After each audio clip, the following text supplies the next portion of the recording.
আসসালামু আলাইকুম। কেমন আছেন সবাই? আজকে আমার আম্মু আপনাদের একটা রান্না দেখাবে। যদিও সবাই এই রান্নাটা জানেন, কলমি শাক। কিন্তু আম্মুর হাতে রান্না আসলে অন্যরকম। তাই আজকে আম্মুকে বায়না ধরলাম যে তুমি আজকে কলমি শাকটা রান্না করে দেখাও। তো এই যে আম্মু চুলা জ্বালায় দিল। এখন আম্মু কি করবা?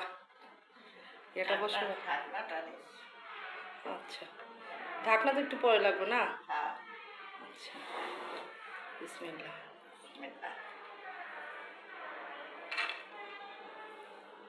কলমি শাকগুলি দিয়ে দিল।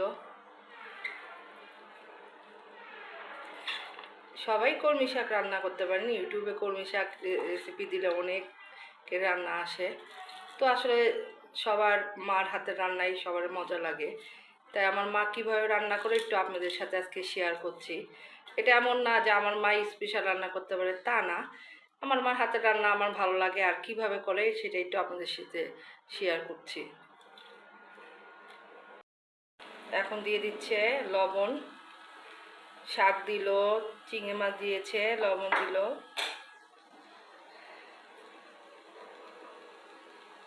হলুদ দিয়ে দিচ্ছে। হলুদটা আপনারা বুঝিয়ে দিবেন, শাক অনুযায়ী হলুদ, তাই না মো? হ্যাঁ, শাক বেশি হলে হলুদটা একটু বেশি দিবেন, শাক কম হলে হলুদ কম দিবেন। কাঁচামরিচ দিয়ে দিচ্ছে।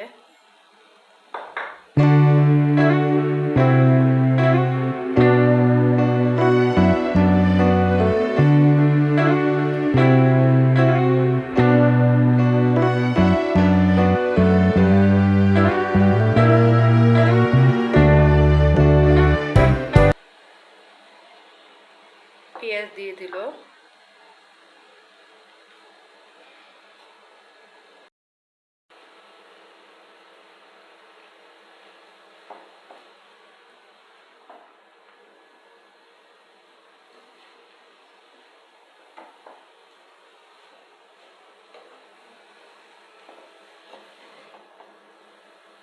তো আম্মু দেখতে পাচ্ছেন ভালো মতো শাকটাকে নেড়ে নিচ্ছে, মানে সব কিছুর সাথে এটা মিশিয়ে নিচ্ছে। তারপরে কি ঢাকনা দিয়ে ঢেকে দিবা না? তুমি তো শাকে পানি টানি দাও না, না? আসলে শাকে এক্সট্রা পানি দিলে শাকের মজা লাগে না আর।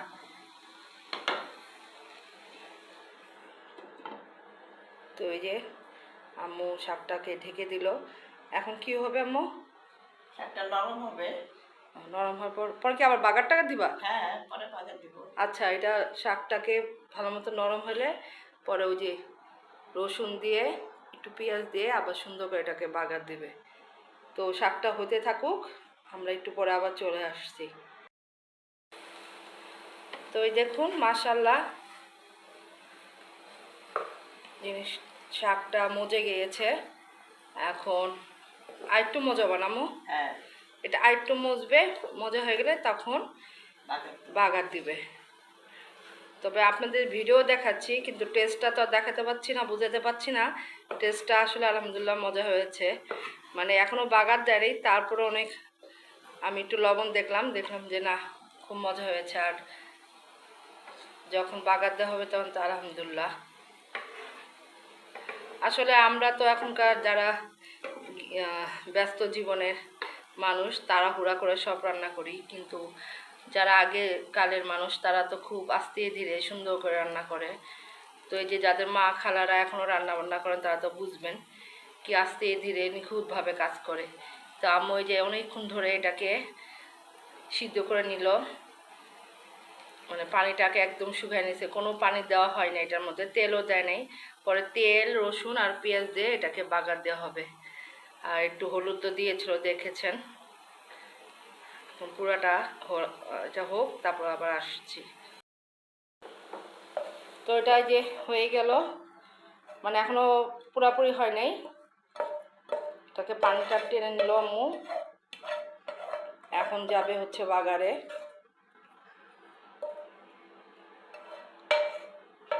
প্লিজ যারা আমার এই ভিডিওটা দেখছেন, এই রান্নাটা দেখছেন, আমার মায়ের হাতের রান্না, প্লিজ আমার জন্য না হলেও আমার মার জন্য হলেও একটা লাইক দিবেন এবং চ্যানেলটা পাশে থাকবেন। আমার আম্মুর রান্না অনেক মজা, আস্তে আস্তে সব রান্না আপনাদের দেখাবো, আপনাদের সাথে শেয়ার করব।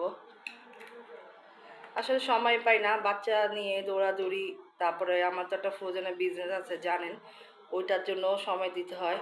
কিন্তু আম্মু অনেক মজা মজা রান্না করে, সেগুলি এবার চিন্তা করেছি আপনাদের সাথে শেয়ার করব। তো আজকে তো শাকটা শেয়ার করছি, এরপরে আম্মুকে বলেছি ভর্তা, চিংড়ি মাছের ভর্তা, লটকা ভর্তা, চ্যাপা, এগুলো আম্মুর হাতে অনেক মজা হয়। তো পরে এই যে আমার আম্মু, পরে ওগুলি আস্তে আস্তে ভিডিও করে আপনাদের দেখাবো।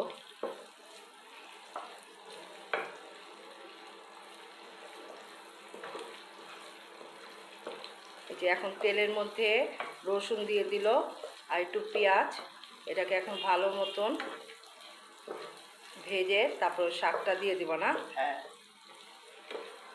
তো আপনারা আমাদের ভিডিওর সাথে থাকুন প্লিজ, পুরো ভিডিওটা দেখবেন, ভালো লাগলে লাইক দিবেন। তো পেঁয়াজটা লাল লাল হয়ে গেল, এখন আম্মু শাকটা দিয়ে দিচ্ছে। শাকটা দেওয়ার পরে ভালো মতন বাগার দিবে, তারপরে ওকে শাকটা হয়ে যাবে। আশা করি এতক্ষণ যারা ভিডিওর সাথে ছিলেন তাদের একটু হলেও উপকারে আসতে পারে। যারা নতুন তারা কলমি শাক রান্না করতে অনেক সময় বুঝতে পারে না কীভাবে কী করবো, অনেক সময় অনেকে কলমি শাকে পানি দিয়ে দেয়। আসলে কোনো শাকেই পানি দেওয়া উচিত না, তার শাকের টেস্টটা চলে যায়, তাই না মো? হ্যাঁ। শাকের থেকে একটা পানি উঠে ওই পানিটা দিয়েই আস্তে আস্তে সিদ্ধ করতে হয়।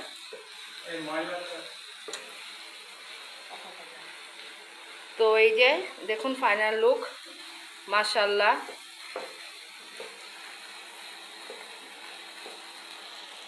আমি আসলে যখন ভিডিওটা করছিলাম তখনই আমি ভয়েস ওভার দিয়ে দিয়েছি, কারণ সাথে সাথে ভয়েস ওভারটা দিলে ভিডিওটা ছাড়তে সুবিধা হয়। তাই আউটসাইড থেকে যদি কোনো শব্দ আসে তাহলে সরি, দুঃখিত আমি। তো এই দেখুন শাকটা, আজকে শাকটা খেতে খুব মজা লাগবে। এই যে হয়ে গেল মাশাআল্লাহ আমার আম্মুর হাতের ইয়ামি কলমি শাক। এই দেখুন চিংড়ি মাছ দিয়ে, ছোট চিংড়ি মাছ দিয়ে, গুঁড়া চিংড়ি মাছ দিয়ে। তো আসলে আমার জন্য না হলো, আমার মা এত কষ্ট করে আপনাদের এই রান্নাটা দেখালো, তার জন্য হলো। প্লিজ একটা লাইক করবেন, চ্যানেলটা পাশে থাকবেন। আর আমি নতুন, যদি ভুল হয়ে যায় ক্ষমা দৃষ্টিতে দেখবেন। তো এই দেখুন গরম গরম ধোয়া উঠা শাক, কলমি শাক, ছোট চিংড়ি দিয়ে। তো একটু পরে গরম গরম ভাত দিয়ে খাবো। তো চলে যাচ্ছি, আমার আম্মুর জন্য দোয়া করবেন, আমাদের জন্য দোয়া করবেন, আপনারা সবাই ভালো থাকবেন। আল্লাহ হাফেজ। আচ্ছা আসুন আমার মাকে একটু দেখাই নিই। এই যে আমার মা, সবাই আমার মার জন্য দোয়া করবেন। তো চলে যাচ্ছি, আল্লাহ হাফেজ।